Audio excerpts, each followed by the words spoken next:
गांव के बीचों बीच कच्ची सड़क के मोड़ पर एक पुराना सा डाक खाना खड़ा था। मानो वक्त की किताब का कोई ऐसा पन्ना जिसे किसी ने पलटना तो छोड़ दिया हो, पर फाड़ने की हिम्मत आज तक ना जुटा पाया हो।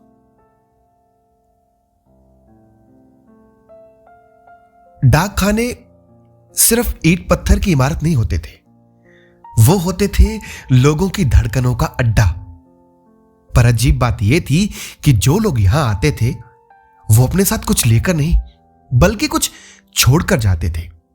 अपनी बातें, अपनी बेचैनियां, अपनी आधी अधूरी सांसें, और शायद अपने वो हिस्से भी जिन्हें वो किसी से कह नहीं पाते थे।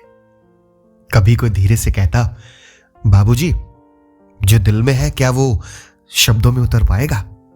और जवाब में मिलती एक हल्की सी मुस्कान, बेटा, दिल कभी पूरा नहीं उतरता, बस थोड़ा सा कागज पर ठहर जाता है। सुबह होते ही वहां भीड़ लग जाती। कोई खत लिखवाने आता तो कोई खत पढ़वाने, कोई अपने बेटे को पहली बार शहर खत भेज रहा होता, तो कोई अपने परदेश गए पति की चिट्ठी का पता करने वहां आता। डाकखाने के उस छोटे से कमरे में ना कितने ही किस्से सांस लेते थे, और हर एक किस्सा ऐसा जिसका कोई अंत नहीं होता था। बस एक इंतजार था, और उस इंतजार में भी एक अजीब सच्चाई थी उसमें कि कुछ रिश्ते जवाब से नहीं, सिर्फ उम्मीद से जिंदा रहते हैं। कभी भीड़ में से आवाज उठती, कितने दिन लगेंगे जवाब आने में? और कोई बूढ़ा धीरे से कह देता, जवाब दिन नहीं लेते, हिम्मत ले लेते हैं। वही कोने में बैठी थी एक शांति, जो हर महीने अपने पति को खत लिखवाती, खाना समय से खा लेना, अपना ध्यान रखना, और हां, जल्दी लौट आना। वो खत लिखवाते लिखवाते हर बार रो पड़ती, और लिखने वाला लड़का चुपचाप स्याही में भीगे अपने शब्दों से उसके आंसू छिपा देता। कभी कभी वो लड़का लिखते लिखते रुक जाता, क्योंकि उसकी भी आंखें भर आती, पर वो जल्दी से सर झुका लेता ताकि उसकी कमजोरी किसी को नहीं दिखे, क्योंकि उस कमरे में हर कोई अपना दर्द छुपाना सीख गया था, और दूसरों का पढ़ना भी। एक दिन शांति ने धीमे से पूछा, अगर वो लौटे नहीं तो क्या ये खत पहुंचते रहेंगे? लड़का कुछ पल चुप रहा, फिर बोला, रास्ते कभी बंद नहीं होते, बस लोग चलना छोड़ देते हैं। दूसरे कोने में खड़ा रहता था मोहन, जिसे पढ़ना नहीं आता था। वह हर बार बाबूजी से कहता, जरा जोर से पढ़ देना ताकि मेरी मां भी सुन ले। और फिर बाबूजी उसका खत पढ़ते, बेटा, मैं यहां ठीक हूं। बस इतना सुनते मोहन की मां दूर खड़ी अपने आंचल से अपनी आंखों के आंसू पोंछती रहती, और उस वक्त उसकी आंखों में सिर्फ आंसू नहीं होते थे, एक अजीब सी राहत होती थी, जैसे किसी ने उसके दिल पर रखा हुआ पत्थर थोड़ी देर के लिए हटा लिया हो। पर सच तो यह था कि वो पत्थर कभी हटता नहीं था, बस कुछ पलों के लिए हल्का हो जाता था। वो अक्सर बुदबुदाती, अब ठीक है, अब तो मैं भी ठीक हूं।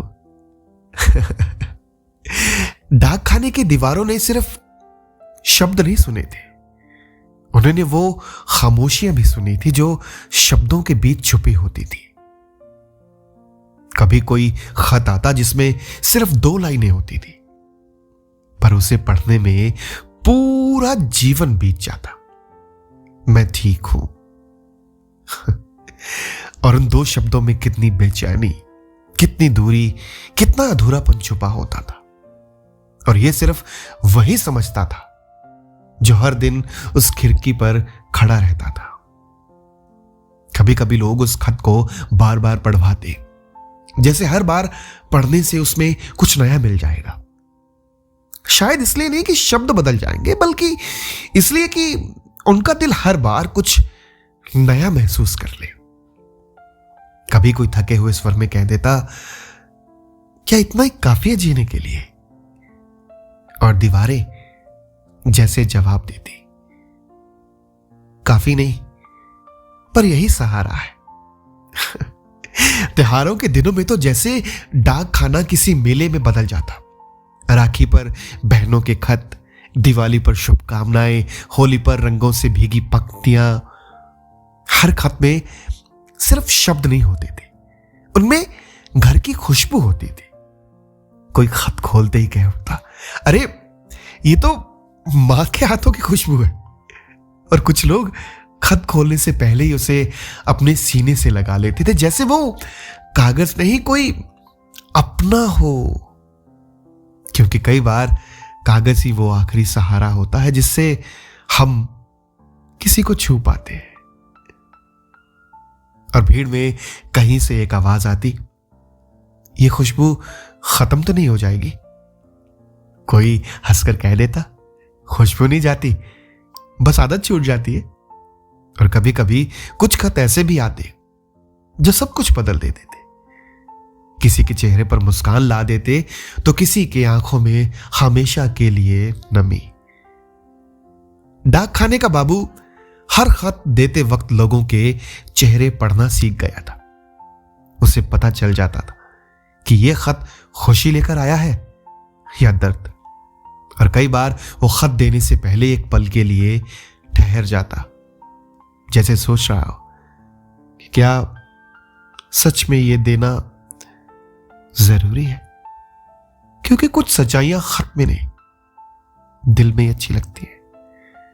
और कभी वो खुद से पूछ बैठता, मैं खबर बांटता हूं या किस्मत?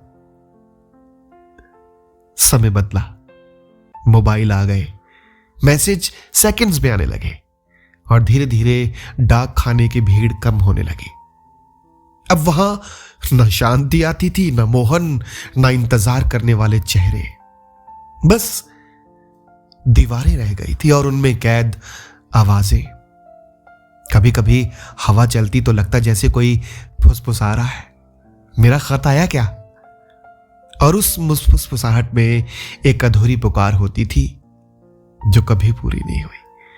और कहीं गहराई में एक धीमी सी आवाज अब भी कहती है, सब कुछ मिल गया, बस वो नहीं मिला जिसका इंतजार था। एक दिन जब आखिरी बार उस डाकखाने का दरवाजा बंद हुआ तो ऐसा लगा मानो किसी ने सैकड़ों कहानियों को एक साथ ताला लगा दिया हो। उस ताले में सिर्फ लोहे की आवाज नहीं थी, उसमें अधूरे वादों की खनक भी थी। उन वादों में वो लोग कैद थे जो कभी लौट नहीं पाए और वो आज तक इंतजार कर रहे हैं। जाते जाते किसी ने दरवाजे को छूकर कहा, अगर यादें लौटती तो ये ताला कभी नहीं लगता। आज भी जब कोई उस रास्ते से गुजरता है तो उसे लगता है जैसे हवा में कोई धीमी सी आवाज गूंज रही हो, डाक आई क्या? और शायद कहीं ना कहीं कोई आज भी इंतजार कर रहा है एक ऐसे खत का जो कभी लिखा ही नहीं गया, या शायद लिखा गया था पर भेजा नहीं गया। क्योंकि कुछ भावनाएं हमेशा अधूरी ही रह जाती हैं और उसी अधूरेपन में कई कहानियां पूरी हो जाती हैं।